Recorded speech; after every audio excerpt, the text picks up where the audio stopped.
Welcome to the podcast where together, every Monday, we explore hospitality in its very broadest sense.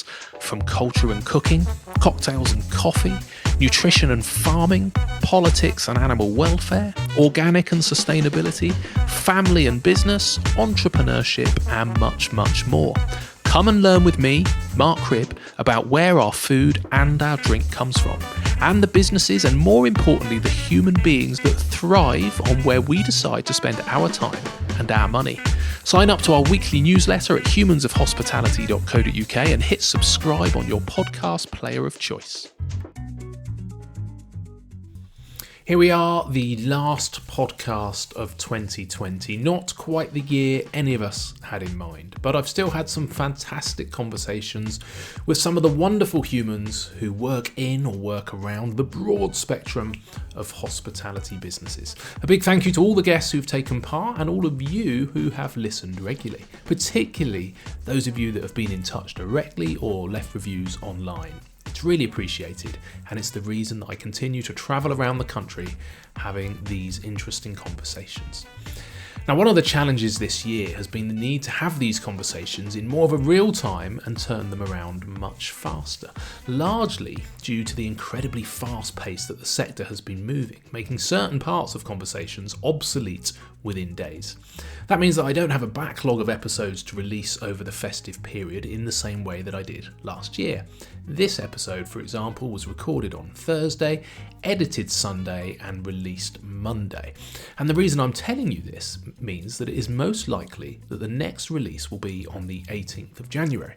It may be the week before, but let's go for an under-promise, over-deliver kind of scenario. And I'm sure you'll manage a few weeks without me, and of course, that'll give you the chance to catch up on a few episodes you may have missed during the year. Just in case you forget, why not sign up for the newsletter at humansofhospitality.co.uk so that I will crop up in your inbox again the very next time a show is released. This week, though, we are off to have a chat with Emma McClarkin, the Chief Executive of the British Beer and Pub Association. Now, we actually got to record this in a pub, which was very exciting to have an excuse to actually go and meet another human being face to face inside a real British pub. But what it does mean is there is a bit of background music and noise at times. Hopefully you'll love it, since it'll help you remember what a pub sounds like and how nice it would be to actually be in one if you were allowed. But sorry if at times it is just a little bit off-putting. I was very excited to chat to Emma, since she's had a fascinating career, working in the heart of government in the EU, in part negotiating trade deals. Therefore, this chat broadens out to start with Emma's thoughts on the EU and our opportunities and risks as we hurtle towards departure. You'll be pleased to hear that Emma's pretty optimistic on post-EU trade, particularly where the export of exceptional British beer is concerned. We also chat about Emma's experience liaising directly with the government on the behalf of the BBPA's members, representing over half of the pubs in the UK, and that's over 20,000, and 90% of the brewing industry. They're a really important voice, and we discuss how it felt like that the relationship between government and the sector was very strong in spring, but really broke down over the summer recess period. We also touch on whether a Minister for Hospitality would make the ear of government better or worse, why on earth the government is being so slow in extending support into next year, as is happening in Europe, and some of the longer term issues, such as beer duty and business rates, that have been negatively skewing the sector long before COVID appeared on the scene.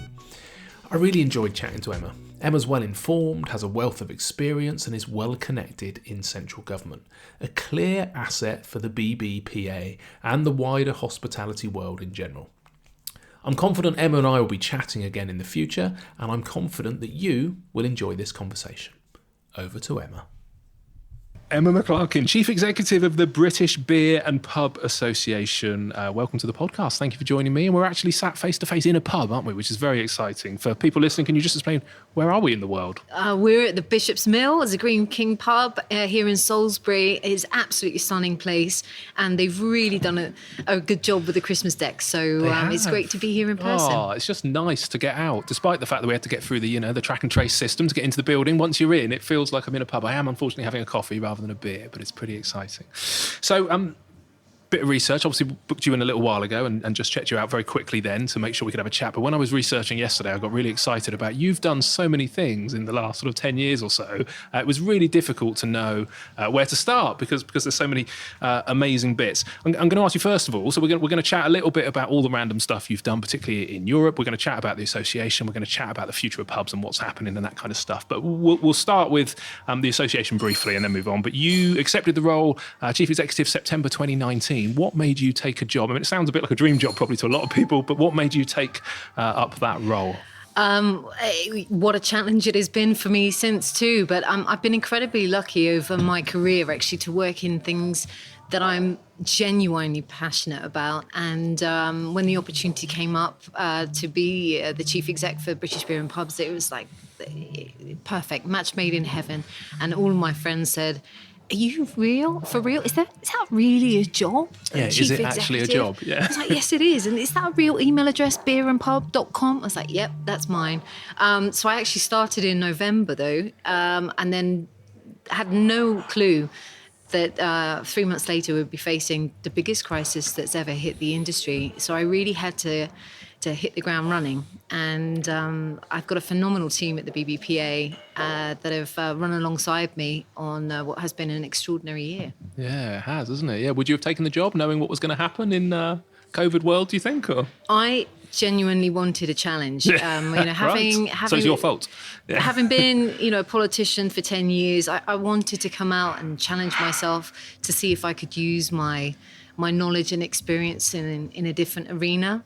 Perhaps I wouldn't have chosen the Everest that this battle seems to be, but no, definitely I'm up for that, and that's why I chose to come in and to the sector. Yeah, like you say, amazing time. Was the interview in a pub by any chance, or?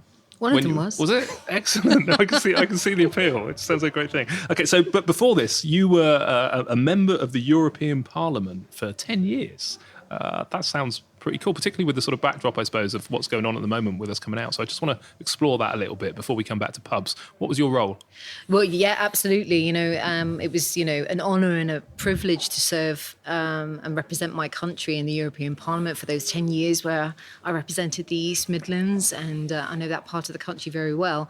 But I also got to know the landscape over in the European Parliament and the political scene over there. And I think I chose an interesting 10 years to be there with the debate in and around whether the UK should stay or leave. I do say very much that, it is something that has been quite divisive, but I do see more opportunities that may come with Brexit once we finally sorted out on which terms we are leaving. I made extraordinary contacts, extraordinary experiences over there. And I specialise in international trade, and that is going to be a real focus for the United Kingdom, particularly with the vision of global Britain. And I really believe that our beer, particularly, and our reputation globally for hospitality, has got a lot that we need to champion right now, and there is a lot of opportunity there. Yeah, okay.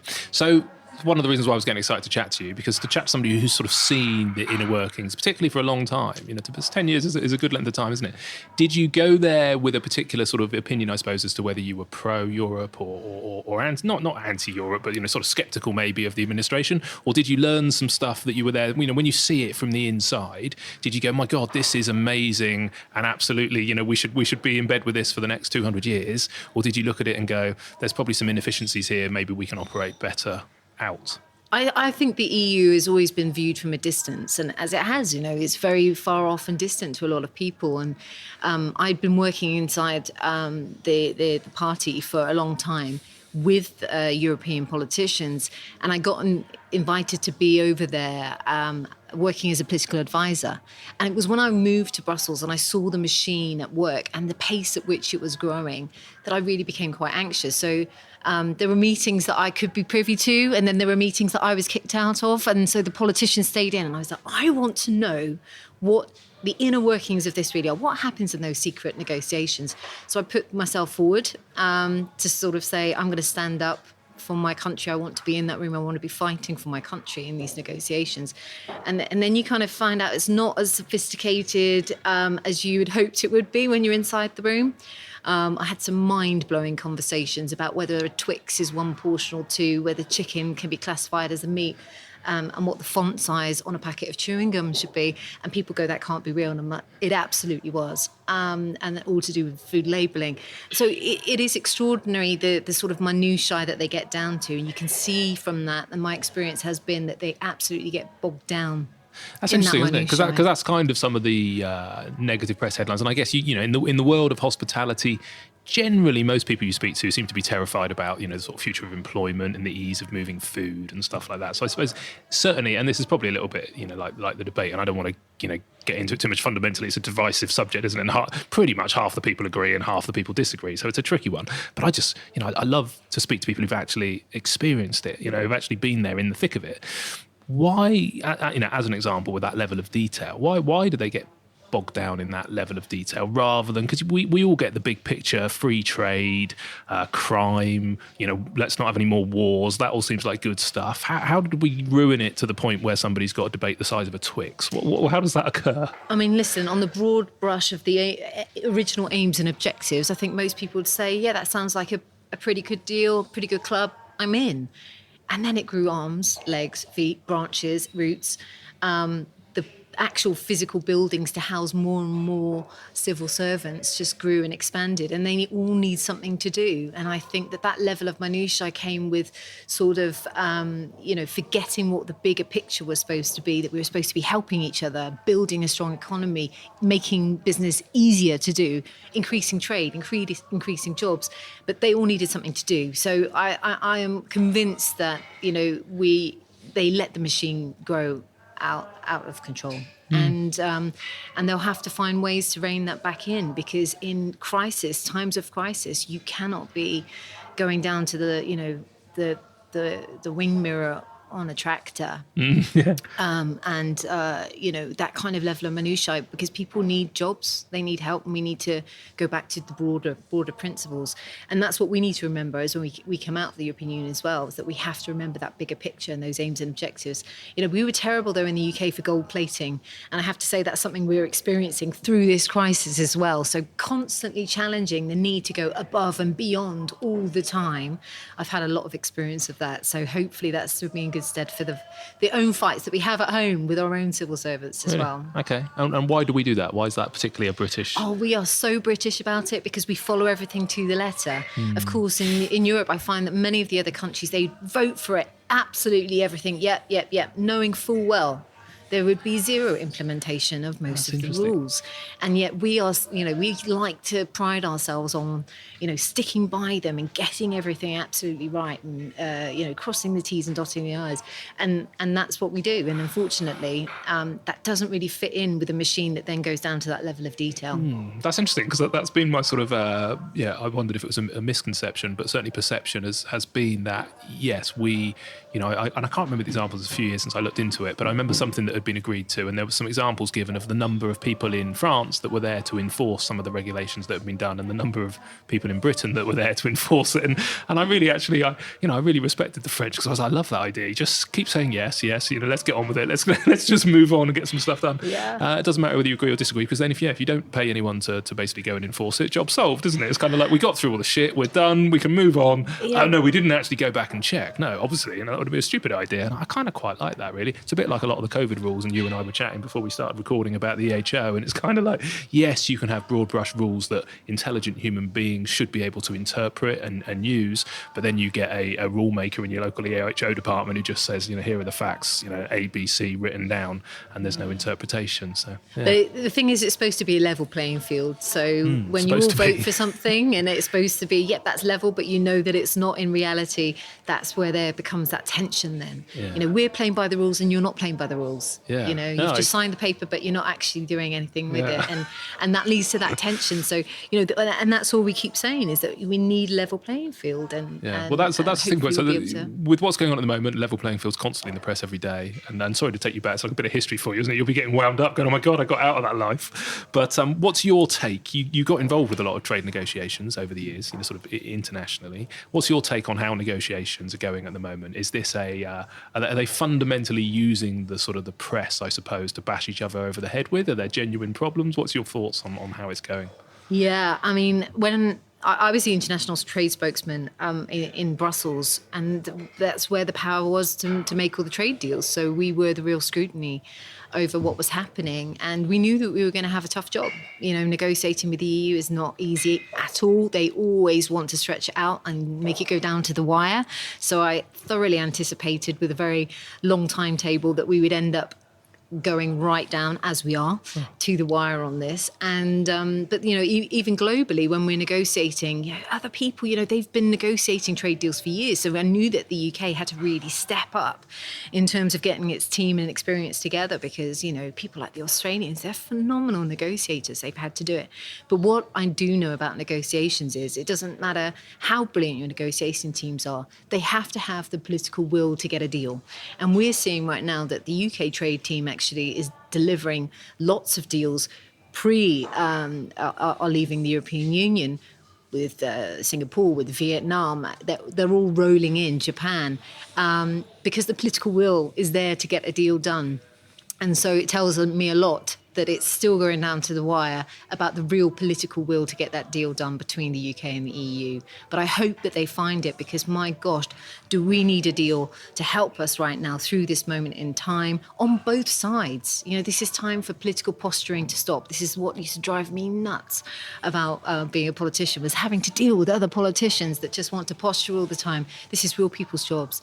This is real supply chains. This is real pressure to business, that we could exacerbate what's been happening this last year if we don't get it right. So I hope that they see that bigger picture, and that they find a way to help both sides continue their businesses and then continue that employment. Yeah, it's fascinating, isn't it? I a bit like you, really. It's a seat at the table. We'll talk about that later as the minister campaign. But yeah, just being in there to understand what's going on, because you just feel like you get these little tidbits. So if you had a hunch, what do you think? Do you think we're gonna what's the word they keep using, crash out, or do you think we'll get a deal? I won't hold you to it. Don't worry. We can delete this in a week's time. I think they do want to get a deal done. And it's just what it costs us at the end of the day. Okay. So they'll know what they've got on both sides of the sheet. We'll see how that pans out for us.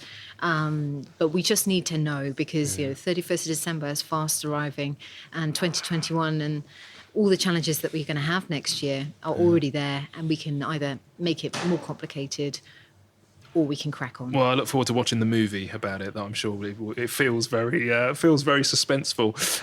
So you've obviously given this some thought over the time. Have you got sort of one thing, I suppose, or maybe a couple of things, but what's going to be the best thing about leaving? What's going to be the worst thing, do you think, from your experience? The best thing about leaving should be the deregulation that we can undertake, that we can peel back unnecessary legislation that's holding us back from growth. And, so that's really what I hope that we'll see, that we can look at new ways of doing taxation, that we can break free from the constrictions that we had on VAT, for example, and we can look at doing things in a new way to make us really competitive, because we're going to have to go out and compete with the rest of the world now. So, doing that deregulation, obviously, if we don't get a deal, there will be disruption to our supply chains, disruptions to the perception that the UK is open to business and it's open to visitors. We're hospitality. We are an essential part of the tourism offer that we have in the United Kingdom. And we don't want the message to go out there that we're closing down. And we're battening down the hatches. So we do have a big piece of work to make sure that negative perception, apparently, about the UK is out there, that we are challenging that. Okay. We'll probably come back to that when we talk about how the government perceive us, I suppose, as an industry. A couple of other quick things then on your past life. I've got to ask this one because I read it so many times and I still didn't understand what it was. What is the Commonwealth Forum and Director of Global Policy for the Sports Integrity Global Alliance? I think that's two things merged together. Oh, okay, good. Because I kept reading it and I was like, wow, I'm sure it was on your digital CV. So yeah, okay. I mean, before I was a politician, I actually worked for the Rugby Football Union. So I did an awful lot of work in sport, in bringing the World Cup to the UK. I read that. It's pretty cool. And so I did a lot of work in and around sports integrity as well. In my time in the European Parliament, where they had a competence to legislate on sport as well. But also I was always a champion, obviously, of the Commonwealth family that we have, and particularly coming out of the European Union, we need to look to our old family and trading partners around the world and strengthening those ties. So I was the chairman of the Commonwealth Forum in Brussels as well. So, and actually knitting those two together, hosting the Commonwealth Games in 2022. I was part of discussions in and around that as well, and I hope that we will be as well, and put on a fantastic games when they finally land. Amazing. It feels wrong that we're saying Salisbury. I feel like I should be in Brussels, in the HQ of where it all happens. But here we are. Also, Ivers Academy. I'd never heard of Ivers Academy. What is that? It's the body that actually represents songwriters and composers in the United Kingdom, and it hosts and puts on the Ivor Novello Awards, the Songwriter Awards. So they're like the Oscars in the music world, our version of the Grammys. And music is a passion. I'm a daughter of a musician. My father was a drummer in a band, bit of a rock star, and so I've always been passionate about music. And so I'm really lucky that by being an independent director for the Ivors Academy, I get to also keep championing something else that I'm really passionate about. Okay. So in the sort of thing that I thought there was at least 5 or 6 podcasts in chatting to you, but just very quickly, because I guess, PRS, PPL, that always comes up in hospitality world as being, it's like a dark art, I think it always is, of trying to work out, what we get charged and how we get charged and why. Is there any link with that with the Ivors Academy? And does the money that we pay genuinely get back to the artists, or are these two things completely not linked together whatsoever? Well, these are players that I've been working with for many years in my work inside the European Parliament, where we were dealing actually with a copyright directive and making sure that artists would get fair remuneration from their music. And I think that we'll be able to redress that relationship and look at that again, particularly in the light of the pandemic, because I think we recognise that we're very, very much in the same ecosystem, and that we have to have pubs and then the music and then the royalties and then the payments that come in, but they have to be fair and equitable for everybody. But actually that we are more intertwined than perhaps we realised before, and so that music is the life and soul, I have to say. And without it, the pubs in Scotland, it really did feel like the soul had been ripped out of those venues on top of everything else that was there. So we do need to put a focus on our relationship with music and those associations as well that deal with them on behalf of their artists, because like watching a movie without a soundtrack, I think a pub without some music can be quite a sad place to be sometimes. You really notice it, particularly hotels, I think, who aren't always very good at having that sort of background. Whereas, where was I the other day? Somewhere. I was in a little cafe in a park, and I was just helping them out. They'd asked me to come in and have a look at this cafe to see what we could do to improve it. And I was like, what you need to do straight away? Just put the radio on. It's like this horrible, deathly silence. You can hear the cutlery clanking. So it is absolutely vital. And one of the things that came up, they're like, we're nervous because if we put the radio on, then we've got to pay for a PRS license or something like that, and how much it was going to cost. And this cafe, it's a community cafe, not for profit. I don't know if the rules are different, but it feels like it's something else that needs to be looking at. Like you said, we've probably not got time really to delve into the depths of that, but that could be another episode. And then the other random one. So one of the reasons I launched this podcast was because I listened to a podcast about blockchains, and I thought, oh my goodness, what a fascinating subject that is, and where else could you get that information in such a sort of weird niche without a podcast? It was actually a motivation for me launching one in hospitality. You were in that world once. I'm not going to dive into it too deeply, but can you just give any examples of something that you think blockchains are going to have an impact on our lives, I suppose? Blockchain's already having a major impact on our lives, and we don't even know it. Exactly. And every device that you're using, the way that we're tracking and tracing right now, it will all be using blockchain. And it is phenomenal. Actually, it's been around a very long time, but we've only really started talking about it in the last sort of 4 or 5 years. So it's already being deployed as a solution to many of our problems that we have today. And sometimes it's not even problems. It can just be streamlining processes and making things easier. It injects trust into those relationships that we have, into those transactions. So it can really strengthen that. And particularly, again, that consumer-customer relationship, it can inject that kind of confidence in the collection of data, anything like that we're looking and using blockchain to do. But, it's phenomenal. It can, particularly from a trading perspective as well, it can inject some real confidence and trust into those trading relationships. So when you're sending stuff to Africa or wherever you are in Asia or whatever, all of those transactions, all those customs forms can be all digitized, put online. That verification can be there. No more of these brown envelope stuff of money to get stuff moving from A to B. It can really help streamline those processes and get things moving. And I think inject confidence into brand new relationships or old ones that we've perhaps had some problems of trust in before. So yeah, technology is fascinating. And the innovation that we can bring into hospitality, as we've already discovered through the crisis, it's forced us to do that innovation, bring in new apps, bring in track and trace systems. I think that is the future, and definitely the way that we're going to be operating and working that relationship with our consumers in the future. So it's been perhaps a more positive aspect of what the pandemic has left us with. Definitely, yeah. That was impressive that you managed to shoehorn. I mean, I didn't do very well at trying to find a segue into blockchains, but you managed to link it to hospitality some way, which was particularly impressive. I've been trying to work out, just because I find it interesting, and I think blockchains always come up in the sort of context of cryptocurrencies generally in day-to-day, not in most people's day-to-day conversation, but if it does come up. But yeah, I was always trying to find an angle. How can I get blockchains into hospitality so that I can go and have an hour's conversation with someone? So you just gave me a glimmer of hope there that I might be able to find something to hang that on. But we'll look into that in another episode. So we better get back to the BBPA, and hopefully I'll get faster at saying that over time, but it's still better than saying the British Peers Association, which is how this started. So what do they do, apart from have a really long name? Oh, the British Beer and Pub Association, phenomenal organisation. We represent over 90% of the people that brew in the UK and over 20,000 of our pubs, so nearly half of the pubs as well. So we represent their interests, and in peacetime, we would be trying to help sculpt that environment, the business environment, regulatory environment that they're having to do to increase growth and employment in the sector, investment and belief and confidence.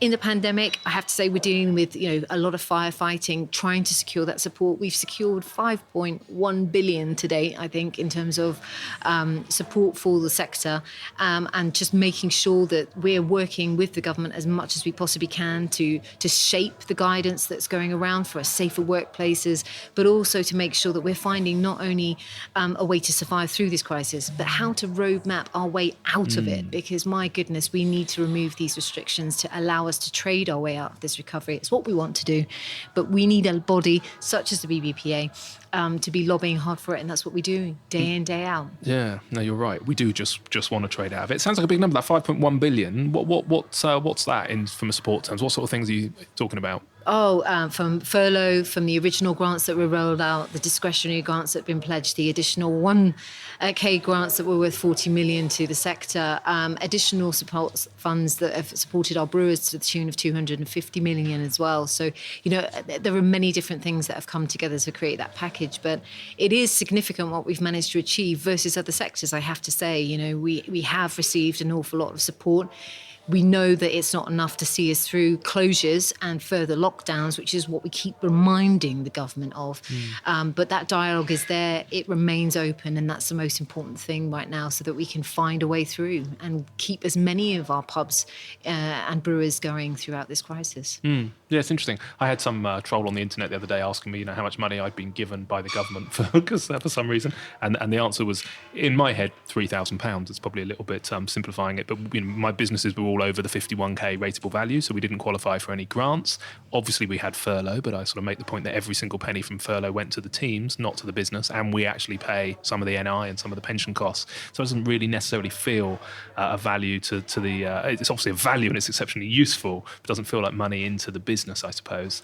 And then we look at the most recent lockdown in November. We were losing £1,000 a day as a business, and we got given £3,000 for November, and now we're trading at sort of less than 50% of our trade. We don't qualify for a penny. So I think the perception from the public is that we're having money thrown at us from a sector. But I'm like, look, this has been 9 months of trauma, and the actual business has had 3k. People talk about the VAT cut, and but VAT is a percentage of turnover. If you're closed or you're taking bugger all money, then obviously again exceptionally helpful that on the few days that you can open.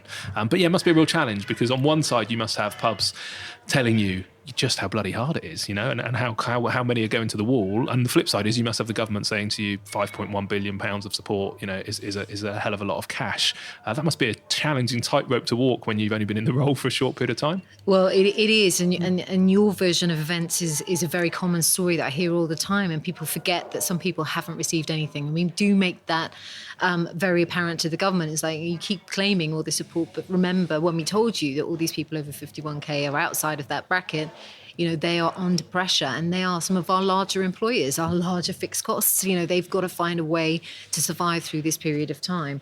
But it's also been difficult because we've had to then follow it and break the United Kingdom down, working with devolved administrations, different packages, different grants, different rules, different implementation. And it has been extraordinary trying to bring it down even to local authority level, talking to councils about it. Some councils want to do more, others can't even roll out the schemes and the grants that they've been given. So trying to put pressure on the government, on those local authorities to understand the cash burn effect that's going on now, the cash flow situation that's being impacted now, and that we don't have time to wait for grants to roll in, even if they are coming. We need help urgently to get that through. So we fed that into the machine. Sometimes the computer says yes, but more often than not now it's saying no to hospitality, and it is enormously frustrating, I can tell you, because we've laid out all the facts. It's clear to see that other people are doing that for us now. Actually, that economic argument is being made by others. But if they're trying to unpick their good work, they could do that very, very quickly. So we do say to them, you've given us an awful lot. Don't fall at the final hurdle. Businesses in hospitality, they survive on margins. They have very tight cash flow situations, and lenders are only prepared to listen to them for so long without some certainty to plan for the future. So we have to find a way that we don't undo all that good work, and that we can still actually give people jobs in the new year, because you have to protect that business model. Definitely, yeah. And furlough was nationwide. It was for all sectors. It wasn't just hospitality, I think, wasn't it? If there'd been a different model, I suppose now it's more relevant for hospitality. So 20,000 pubs, 90% of the brewers, amazing. You represent a big sector of hospitality.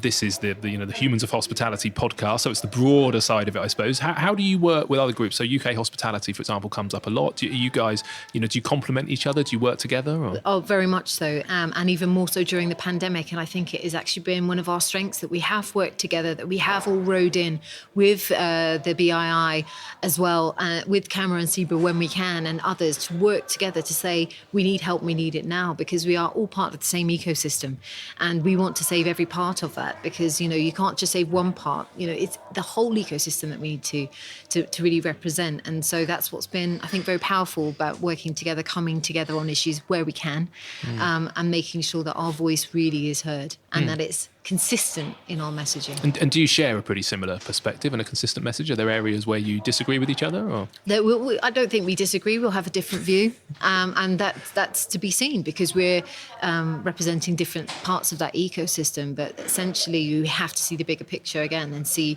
that all together we're stronger. Yeah. And if we can find a way that we can hang together, then we should. I'm laughing because I imagine that with your 10 years of experience negotiating the EU, I wouldn't want to go into a negotiation battle with you. So, no, of course we all agree with each other, and where we don't, I win. Right, so how does that work from a relationship with the government perspective?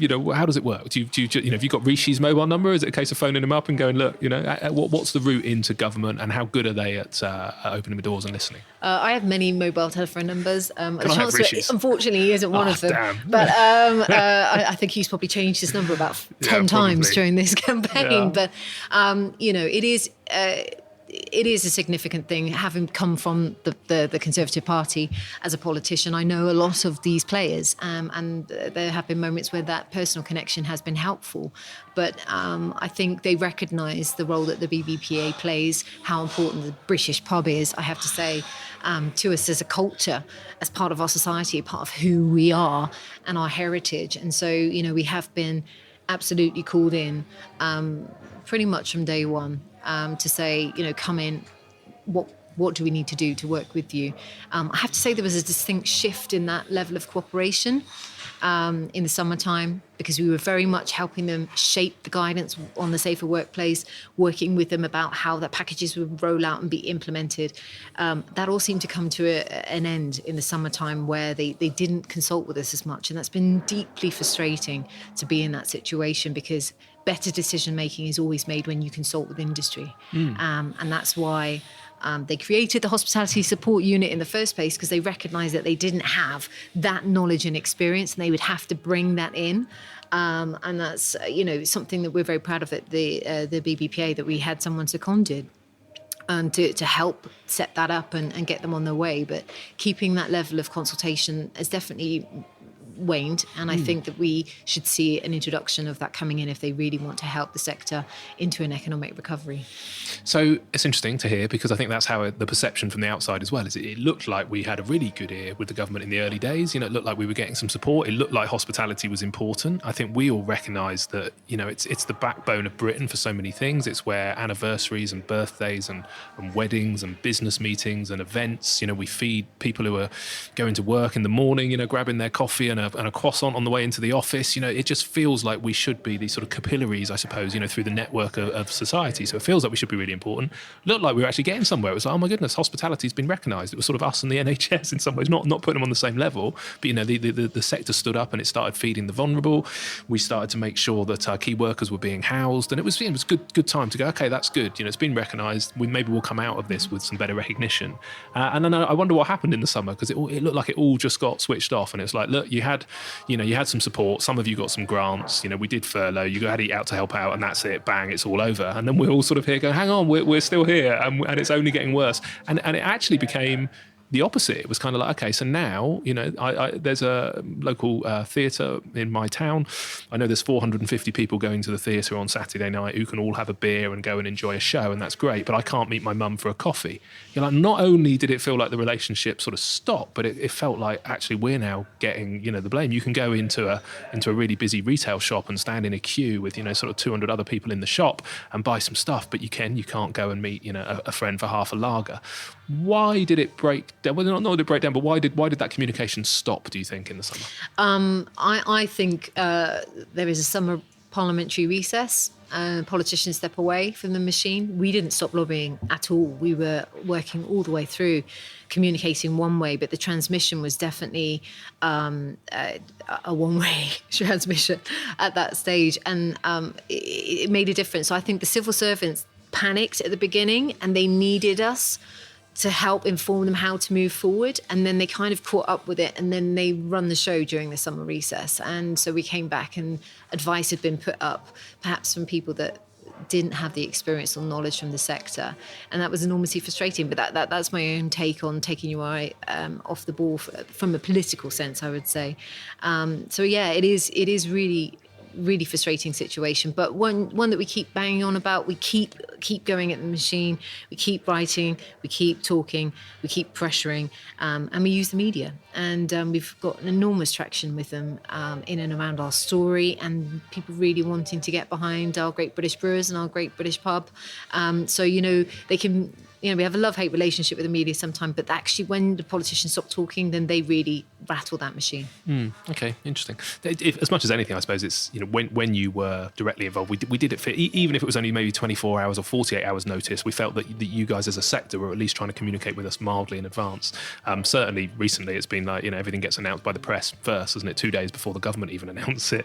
And I've got my heart breaks for what's happened in London now. They would have been better off staying shut, I'm sure, than being allowed to open for 10 days. That investment in Christmas decorations and crackers and napkins and specially printed menus, it's not like opening in a normal month. There's a huge amount of investment to get open for the festive period, to trade for 10 days and then get closed again. I mean, it's just more money that's leaked out of all of those businesses, isn't it? It's heartbreaking. You just feel it is that lack of comprehension, and then the amount of stock that will, it won't be thrown away, because they will step up and they'll send it to charities and stuff. But you just think it couldn't be a worse time, really. 10 days before Christmas to be closed down. Yeah, tough. That's not really a question there. No, but I just want to make the point again about what really shifted. And I think that because as a sector we've been really, really good at perhaps getting that early day traction with the government, everything, hospitality did get a lot of early on support. And I think that other sectors weren't quite so engaged and quick off the mark. And I think they started to complain that they weren't getting the look in, So now we hear from the politicians, everyone's screaming at us. It's not just your sector, it's everybody else. But, you've absolutely outlined it. Pubs that open for 13 days having to close again, anything from 4 to 8K every time they close and reopen again, in terms of that investment. It is heartbreaking. And this isn't any other month. This is the Christmas month. This is our biggest, and busiest time of the year. And without it, we really, really will struggle to find a way forward into the new year. So this is again, the problem that we have with very short notices, which we've always consistently told them that we need more notice on, but they need to recognise the extra actual waste that we're going to have this year, and particularly from this month and this lockdown.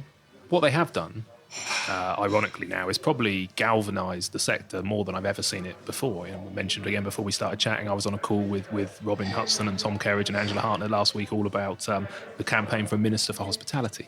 And this seemed to be a little bit divisive. So again, interested to get your perspective, because you've been on both sides of the camp, I suppose, in and out of government. So on one side, I think, the industry has stood up and said, look, this just doesn't make sense. We've invested all these, tens of millions of pounds in PPE, in training. The transmission rate has been proven to be low in hospitality. We're utterly convinced that, there's more of a problem socialising in people's houses than there is meeting in sort of well-licensed, well-regulated premises. The 10 p.m. curfew. There's so many examples of things. And everyone's gone, oh my God, like they do not get it, what's going on. So there's now a campaign to say, look, well, not only do we need people knocking on the door from the outside, such as you guys and such as UK hospitality, but we need somebody on the inside. The flip side is that there's been a Minister for Tourism historically, which only lasted, I think, eight months was the average amount of time. There was a Minister for Pubs before. Are we better off having, being called in and potentially, getting to number 11 or getting to number 10 and bypassing? Is it likely that they'll just appoint a junior minister who comes out and almost gets in the way because you've got to go through them to get to government? Or do you think as a sector and as an industry, if we are galvanised enough, where we do employ, with our support services up to 5 million people, where we do generate so much cash, can it be an important enough sector to actually get a senior minister? And what's your thoughts around that topic, I suppose? I think the seat at the table campaign is a good one, because it's creating more noise about how important our sector is. Whether we'll actually get that Minister for Hospitality, I'm not so sure. We do have a Minister for Tourism. They sit within DCMS. And then we have, pubs being represented within and hospitality within bays, and then decisions about the taxation of that, of course, being made in Treasury. And sometimes it does feel that there is an awful lot of lobbying has to take place to get the same decision taken, but it all ends up leading back to the Treasury at the end of the day. I think it would be great if we could secure that knowledge base within the civil service, so the ministers will come and go and they'll take their little bit of knowledge and experience with them, but actually it's the people and the people that work there. And I'm pleased to say that hospitality support unit has now been given a longer life. It will now be there for a 3-year period of time. And so that's going to be built in, and I hope they recognise that they do need to have experience in the hospitality sector if it still wants us to employ the millions of people that we do, and 1 million of those are within beer and pubs. Okay, interesting. Well, look, I could talk about that all day, but I want to sort of broaden it out a little bit from COVID specifically, I suppose. The sector in general, the pub sector, had this sort of, I just want to understand what's going on out there, I suppose. There'd been sort of conversations that, wet-led pubs were failing. You see issues coming up or opportunities around community pubs. There's clearly been a drop-off. There was a drop-off in beer sales. I think, is it something like, was it 14,000 less pubs now than there were, 20 years ago? What's going on out there in the pub sector in general? It's a broad topic, but my goodness. I mean, if you look at it as pre-pandemic, we were doing okay. Given the fact that we were operating under a massive tax burden, we were thriving and getting there and doing well. But that was down to the really hard work of people in hospitality like yourself, because in the face of all that tax burden, it takes a lot of effort to actually get that kind of progress. Now with the pandemic that we see hit, we're seeing it is going to get extremely tough for people, extremely tough for businesses out there to keep operating and to find those deep reserves that they need of extra energy to keep with the rule changes every time, cycling up and down tiers, and understanding how they're supposed to operate week from week or day to day, even in some places. It's going to get really tough. The vision in some of the politicians' minds about what wet-led pub is a man with a flat cap and a whippet stood with sawdust still on the floor. They really genuinely don't have a sense of that. And even the wet-led pub, really changed in the last sort of 10, 15 years, really making itself unique again, and a really good offer there for our communities up and down the country. And to be left outside of that based on a very old-fashioned view of what that pub is like and the behaviour inside these pubs, it's really, really unfair. So they're going to need specific help if they're going to see themselves get through this crisis, because, with the substantial meal being imposed upon them it's going to get really tough. But it's going to be tough for everybody out there. Make no mistake. But, we have a very great and resilient industry, something we should be enormously proud of. But, there is a lot of innovation, and I think we have to tell the story of that innovation so that people can see it. And so they don't just think that we're this old traditional industry that will just always get by somehow. That is the worry, I think, isn't it? Is like you say, that perception, and I see it. Such an important part of the the reason for being human is that opportunity to socialise, and if all too often the pub is the only place in the village or in the town, and where people go and you mix with their peers, and where conversations and ideas happen, and we're a huge community asset.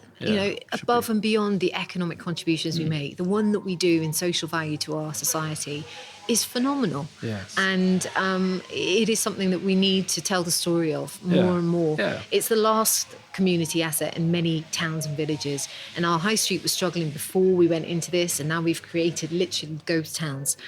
So if they want us to come back and be that beating heart of our communities and of our high streets up and down the country, then we're going to need a strategic plan to do that. And we're going to need investment as well. Well, I'm going to come on to how do we get out of this situation. Just before we do, so the Office of National Statistics came out, I think it was maybe even this morning, saying 27.9% of pub and bar businesses had low or no confidence in surviving the next 3 months. I've seen other numbers. I think there's something like 40,000 pubs is there at the moment, and that maybe 10,000 wouldn't reopen. Have you done any research around this? What's your feeling on, are we really going to lose 10,000 pubs in the next 3 months? We've done some research with Oxford Economics, I have to say, back in September, before the new tiering system was introduced, and they were already modelling out that we could lose 12,000 pubs. That would be 25% of our pubs in the United Kingdom.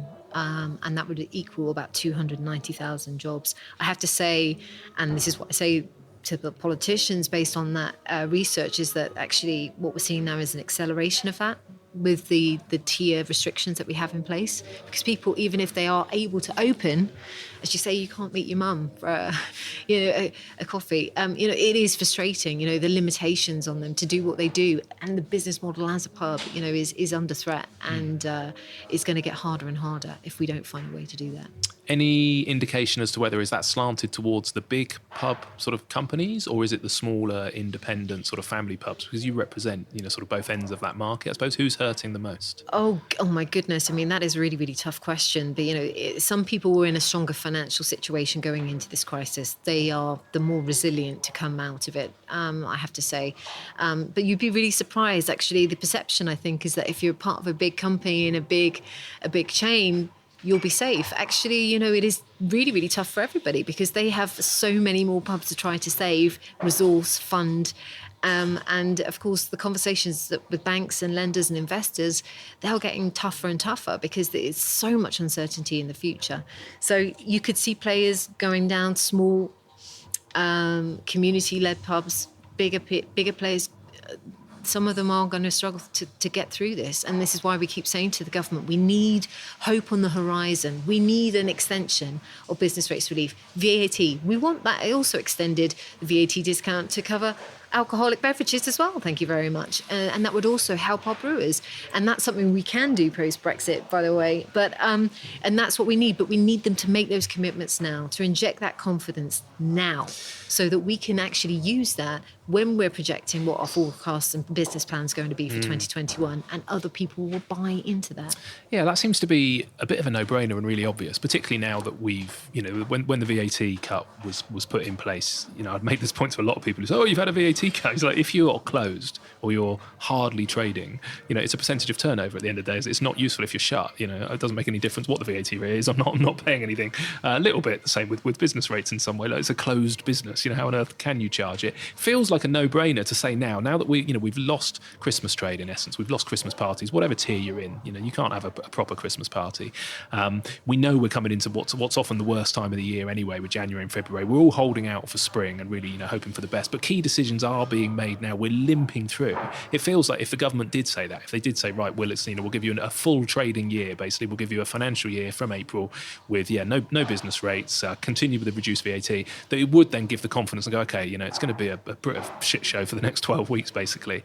I don't really understand why they're not saying that. It's not like we've got many things to glimmer sort of hope for as a sector, is it? It's just, continued bad news. Why are they not making that decision faster, do you think?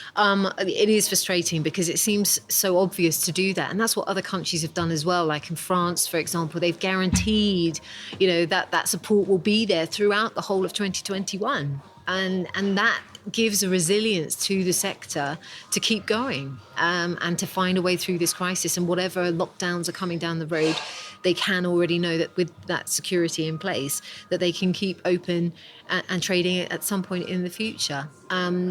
Is it because their magic calculator's broken? I don't know.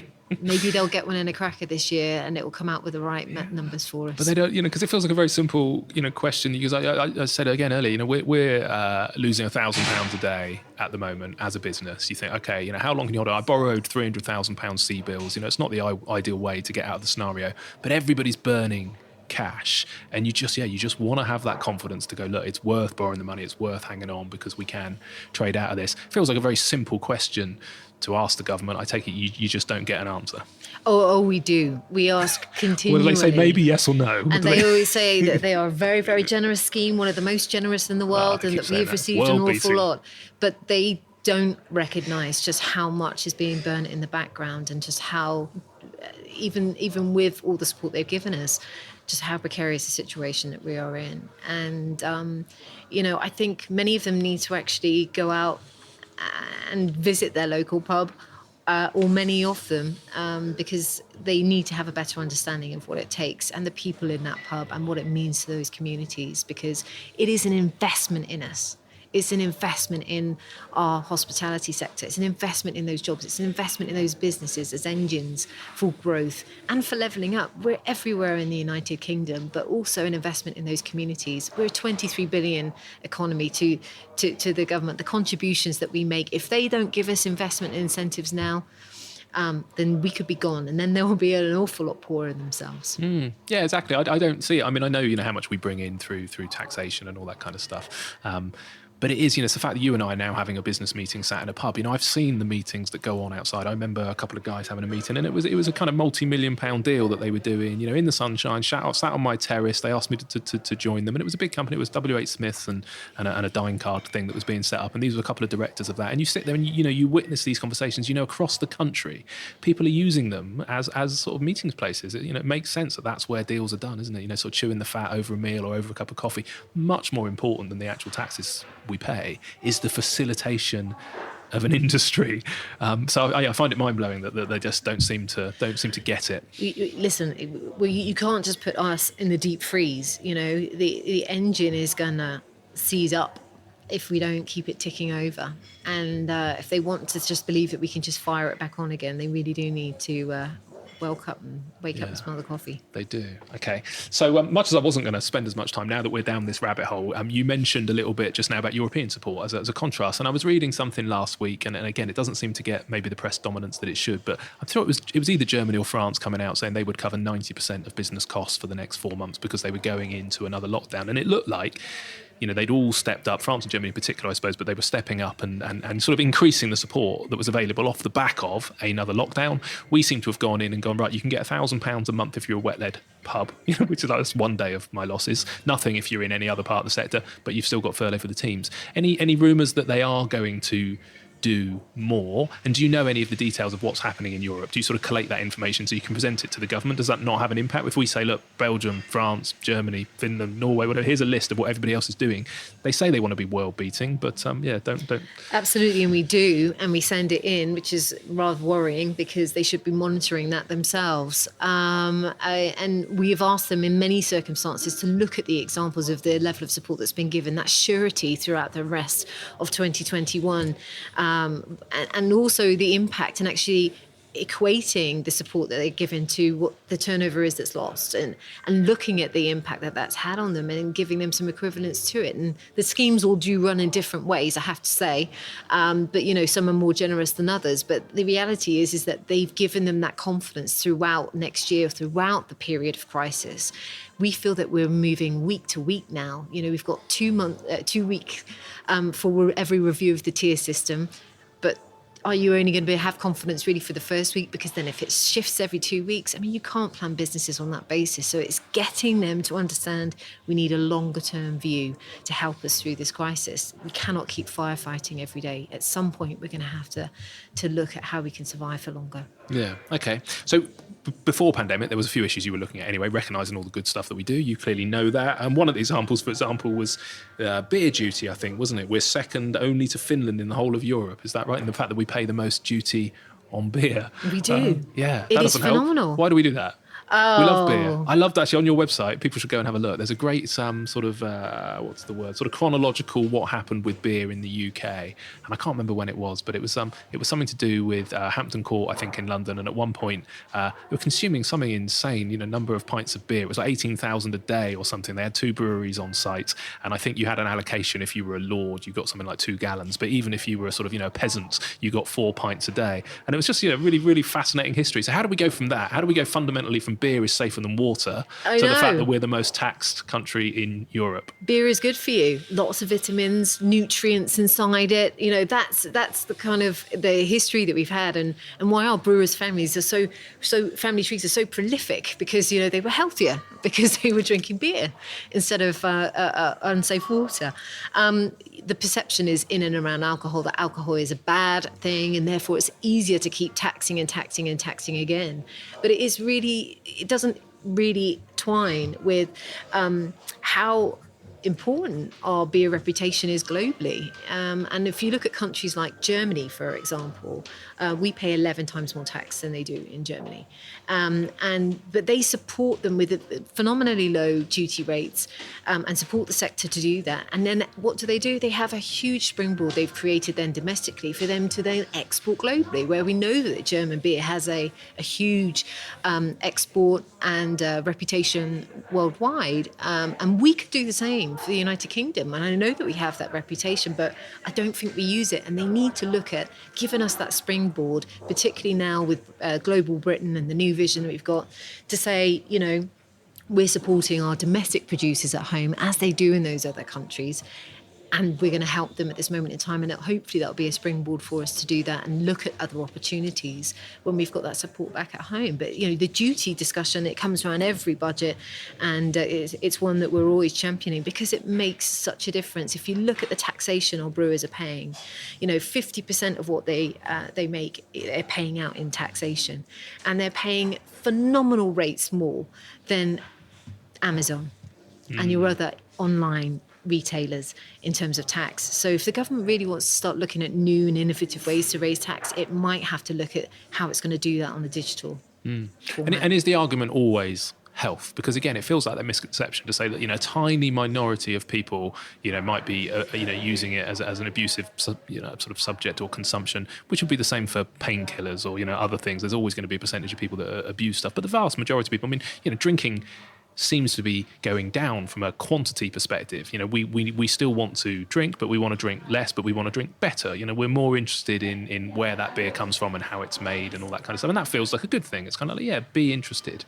Is health always the reason that they say that's why we don't reduce it? Because you can clearly see that reducing it would be better for international export. It would be better for the sector. It would be better for employment, all that kind of stuff. Is it just health? Is that it? I think they just like to make sort of demonize certain sectors because it makes it easier for them to keep a higher taxation policy in place for them. They are looking at the alcohol duty review as we speak. So that is one of the things we're having to keep an eye on whilst the pandemic's going on as well. And I hope that they say that they're open to be looking at new ways of raising revenue, but I hope that they do, and they have to look at the modern world we live in today. And actually, if we're talking about it from a health perspective, beer's got a great story you have to tell. We're a low volume product. We drink in moderation. And that's something that actually we should be given a significant discount as a category, as beer. And that's why we champion the duty cut so much on that. So, for me, I think we need to keep the pubs open, because if you want to support drinking in moderation, that you do that within a pub. not when it's, in a unregulated environment in your house where you're drinking probably alone, and that's the danger part. So we need the pubs to be there to create that right environment for social drinking and moderation, and we need a discount for low volume products. Yeah, well, that's been the frustration again, isn't it? Going back to that, yes, you can go to your supermarket and buy some cheap, crappy beer and go and consume it in your house with your mates, no problem, but you can't go to the pub in a regulated environment. But hey, I'm trying to stay more stoic. Business rates I also found really interesting. So I'm going to read this bit because I hear it all the time, but I wasn't really aware of the stats. So pubs pay 2.8% of all UK business rates, but only generate 0.5% of rateable turnover. This amounts to an overpayment of £500 million. On average, a single pub pays some £140,000 per year in tax, which is around 34 pence in every pound of turnover goes to the taxman. That feels bonkers, doesn't it? I mean, business rates keeps coming up in conversation. Again, you mentioned just now the digital between sort of digital and physical environment. Do you think they're getting that? Because with Apple and Amazon and all these big kind of companies, is now the time, and with COVID and this sort of 1 year release, is now the time to actually make a fundamental change to that? And do you believe it will happen?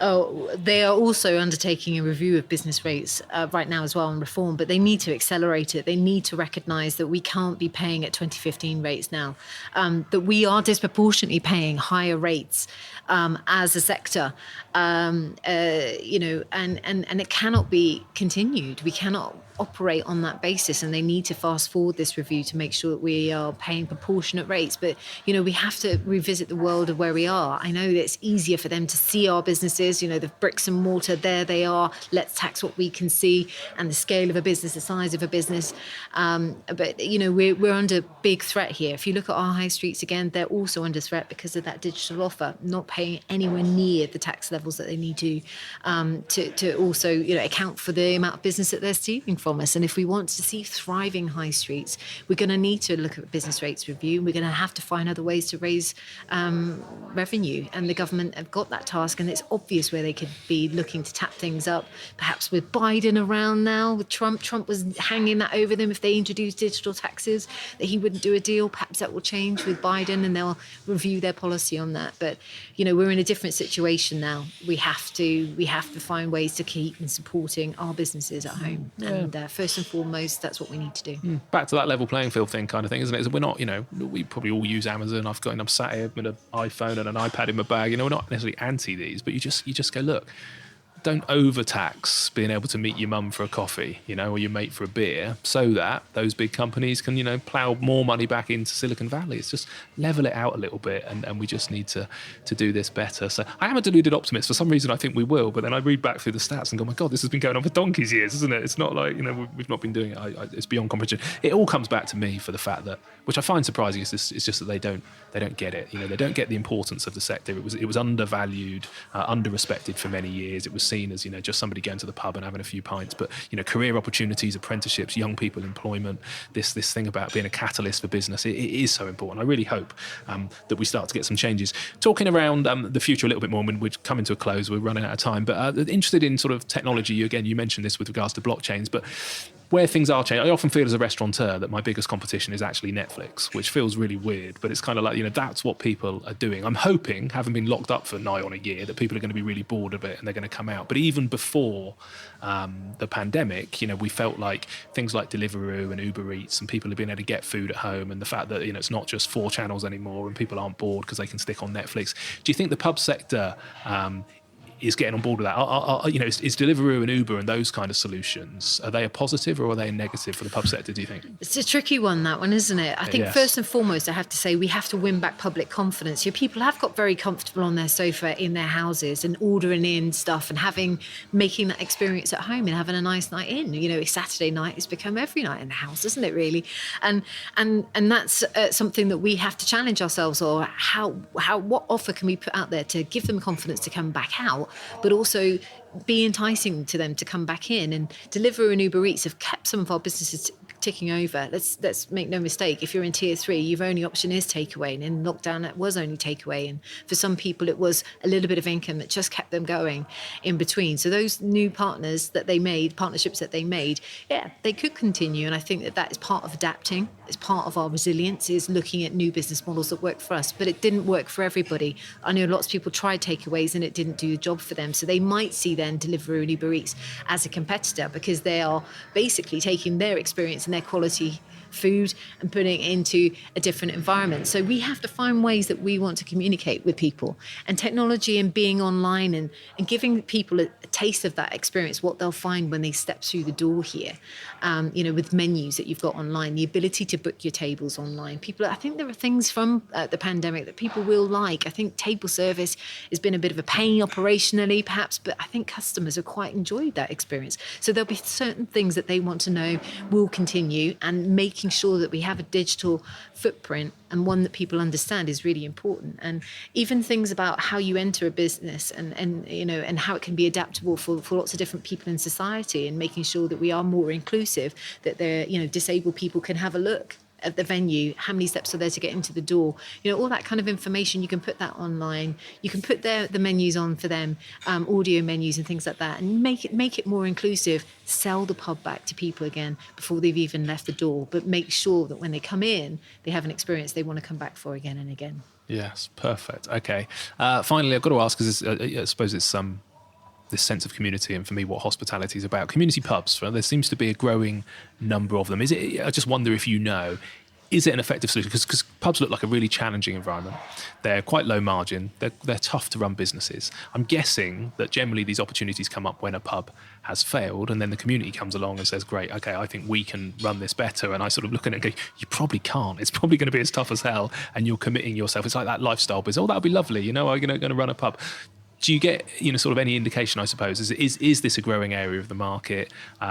Do they survive? What's going on in that world? Yeah, no, I think that actually throughout the period of the pandemic, people have missed the pub. It's like been the top 5 things that they've missed is going to their pub, and people have actually been going back to their local when it has opened, having maybe not used it as often as they used to, because they want it to be there, and there's a bit more fearful about it, and there's certainly more of an urge to kind of save as a community asset. So I think we will see an increase in the community pubs. And I don't know if you saw Saving Britain's pubs with Tom Kerry. I heard really good stuff about it. But he followed the experience of 4 pubs trying to battle through before the pandemic, and then as it hit. So it was a really interesting sort of snapshot of pubs where they were, what they needed to do then and what they need to do now to save themselves. And one of them was a community pub, and there are a lot of challenges. It's not as simple as just buying the asset, running that, finding a business model that works, taking that on. It's not easy, but I hope if the difference is between losing that pub for good or finding a way to make it work, then absolutely BBPA stands to work with those community pubs to try and support them the best that we can. Yeah, amazing. Okay, no, I think it's really interesting. One I'll explore someday. In fact, I should go and interview one. Okay, so we're out of time. If you seem, I think as so many of us are in hospitality, it's an industry full of amazing sort of positive human beings, despite everything that's going on. Even seeing London get shut down again in the last few days. But seeing, the same businesses, the same chefs stepping up and going, right, who can we support? What charities can we support? Where do we send our food? It amazes me that that I was watching my Twitter feed, and it wasn't full of, sort of suicidal thoughts and people being really depressed. They were annoyed, they're angry, they feel let down, they don't understand it. They're actually still, generally very positive. What's your thoughts? You took on this role having no idea that we were going to go into a pandemic. If you look ahead at the next sort of 12 or 18 months, maybe 2 years, what's your thoughts on things that might change? Some of the objectives, I suppose, of the association and what you wanted to achieve in the early days. Are you still optimistic about where we're going to be? What do you think the next 2 years has in store for us? Goodness me, I think Q1 is definitely still feels like we're just still going to be in firefighting mode and trying to get us through to Easter and carry as many of members and pubs and industry with us as we possibly can.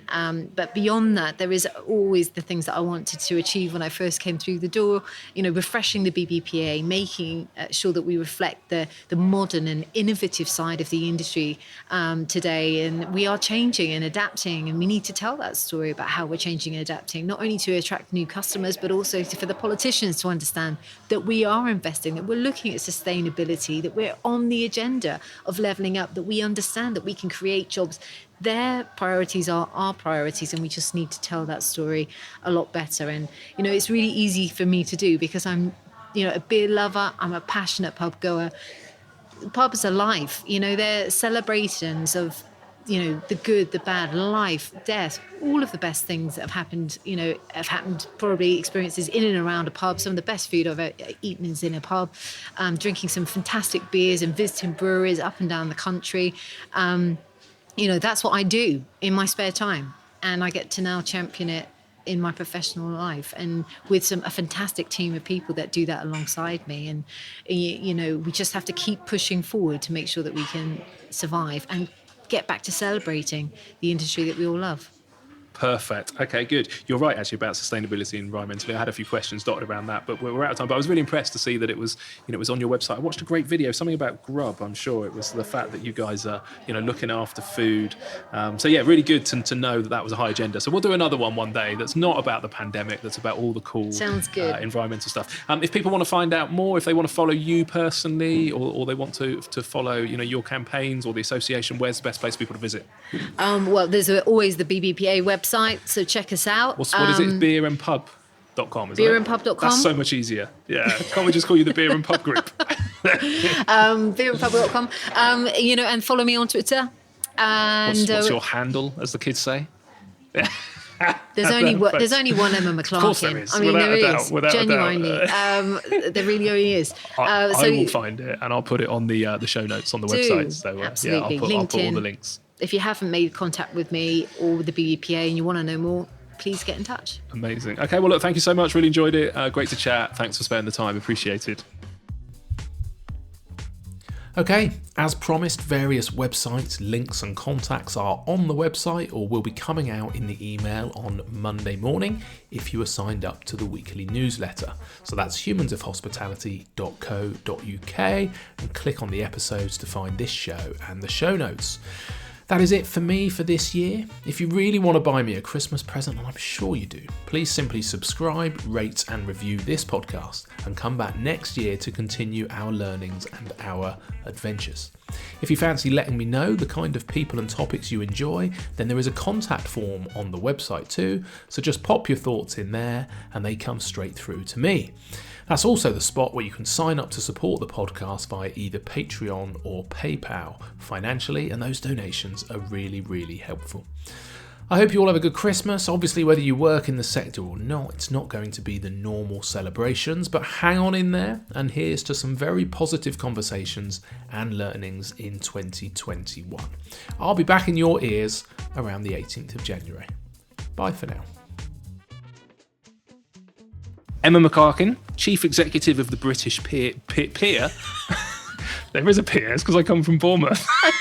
British Peers. I can do peers. Welcome. Peers and beers. Yeah. I like Shit, it. have I got the wrong podcast? We're going to hear to talk about British Peers.